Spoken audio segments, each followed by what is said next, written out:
Hey, nice people. How you doing? Well, it's time for another video. And in this one, basically the video is called so-called German, quote unquote, tribes, names, kings can be understood in Slav languages and mythology. What's going on? So let's start with a guy called Ariovistus, leader of the Schwaben. Now we've said the Schwaben are probably the Slavs. And he was fighting against, driven back across the Rhine by Julius Caesar. Now, this name, Ariovistus, okay, this, for starters, the name Oreo, straight away, it's a popular Russian name, Oriel Eagle, male name Russian, Oreo, and Vistus is like, it could be relate to the east.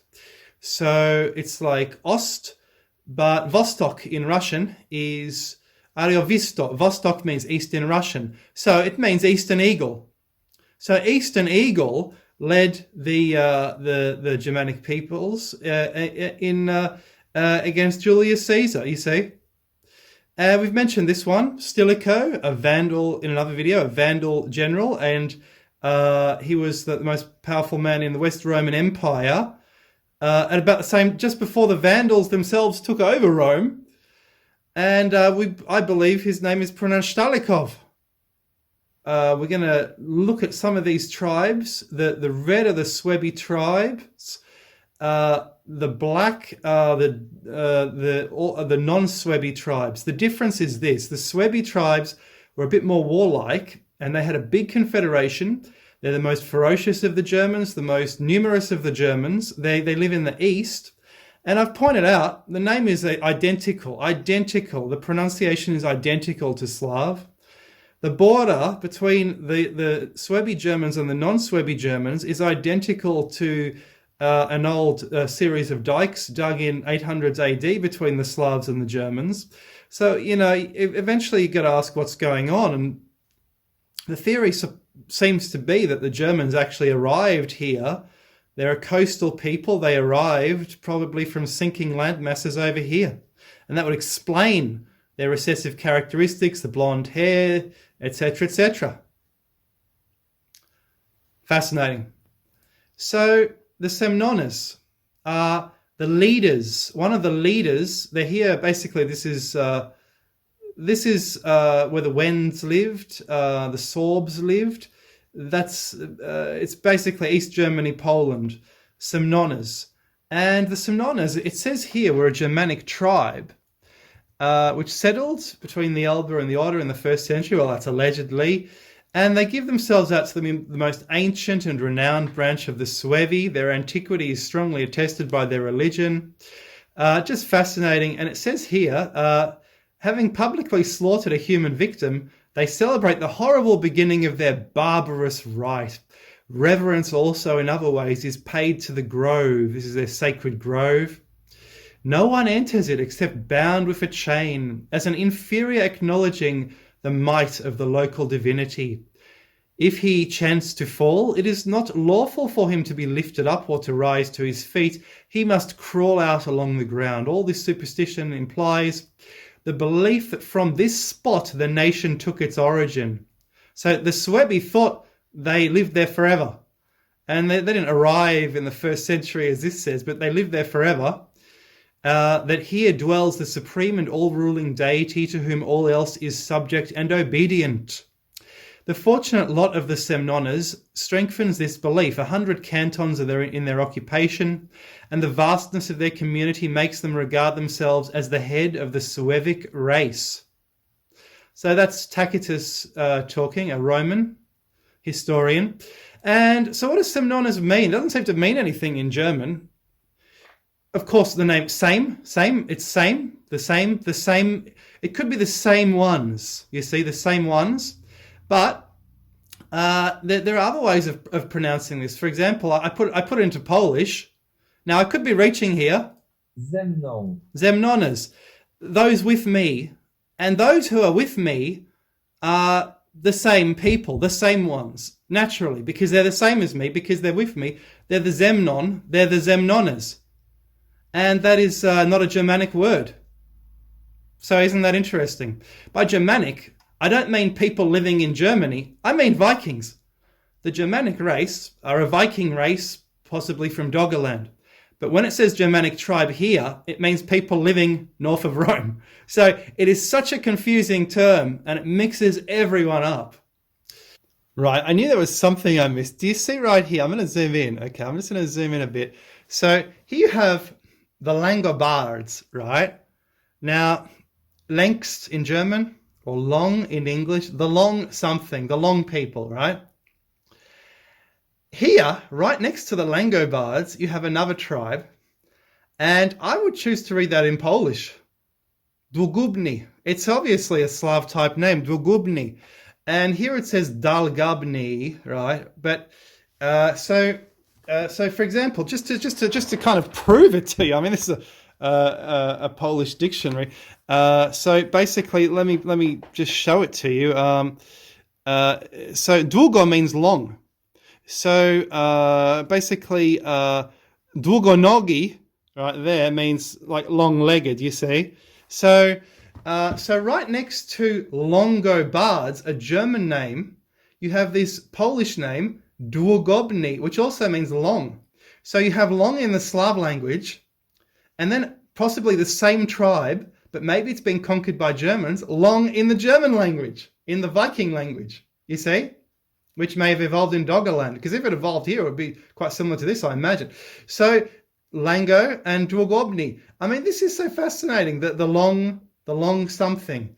And if someone can tell me what they think that word means, I'd be very grateful indeed. So, Mariborus, he's a king of the Marcomanni, basically current Czechoslovakia. And the thing is, Maro is a Slav name. It's not a German name. And basically, the second part of it, and it means peace world. So the worldly one, because he's the king, he's the whole world. In Polish, bogash. Bogash means godly, rich man, like a god. So he's called Mariborus, basically. So the king of this massive German tribe has what seems to be a Slav name. And this tribe tried to destroy Rome in the 1st century, and they may have ended up destroying Rome in the 5th century altogether. They may have conquered the whole thing. Mira, of course, that's not first. So that's a Swabian confederation of the warlike Germans, the Eastern Germans, and of course these Swabian Eastern Germans. One of them, a king of pre-Portugal, which was called Galicia, is called Mira, and Mirio, and Latin Mirus. Now, since he was supposedly a Germanic ruler, why don't they give his name right here in German? The answer is, it's not a German word, is it? It's not even a German name, not to my knowledge. Latin is quite a primitive type of European, so it works in Latin. Mirus, miracle, basically, or it even actually means mirror, which mirror is a miracle. It's a miracle that you can see a reflection, so therefore your reflection is a miracle.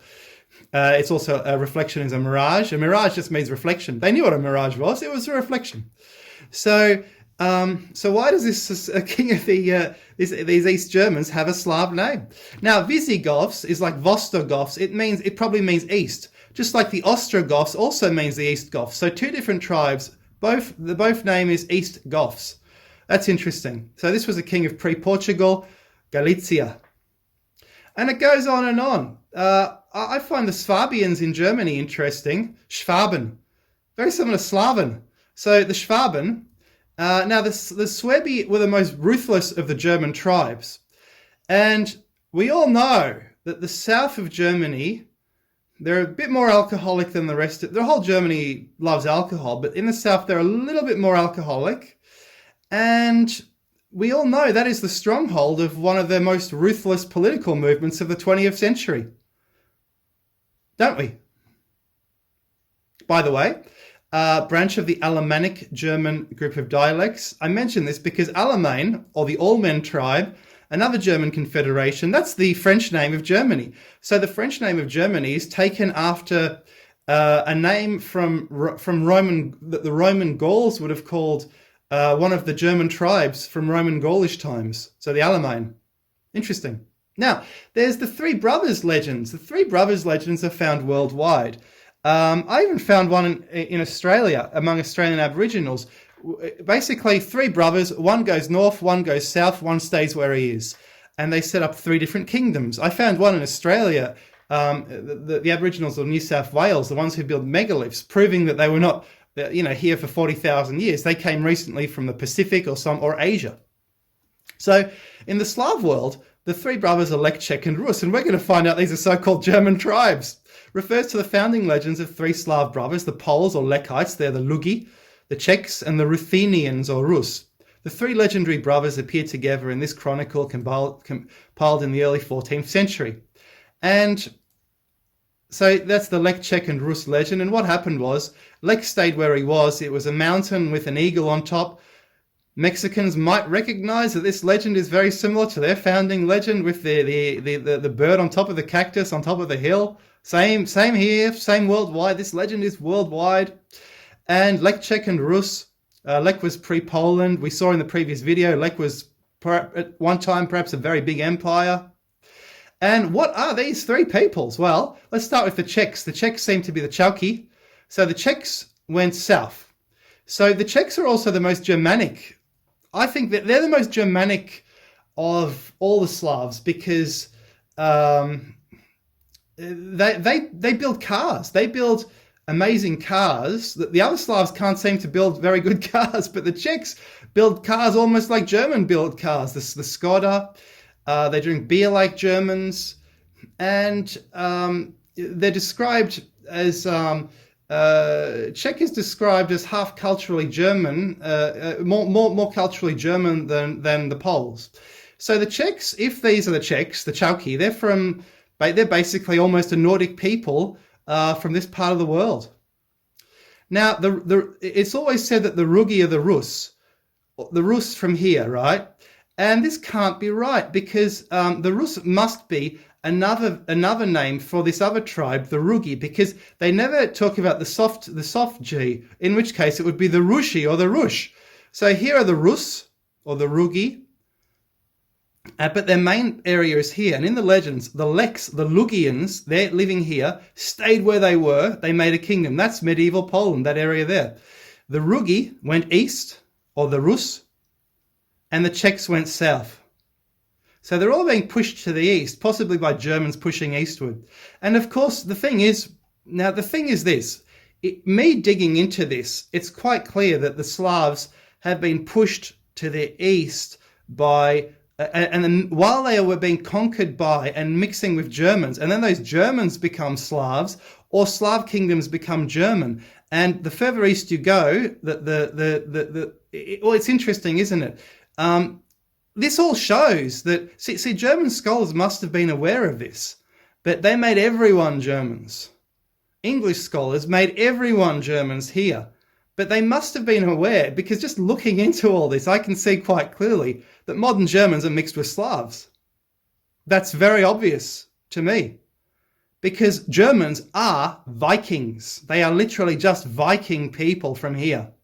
That is Germany's. Those are Germans, and they're possibly from Doggerland and also from here. They're coastal Viking people. All these people are basically proto-Vikings, possibly from Doggerland, a sunken landmass.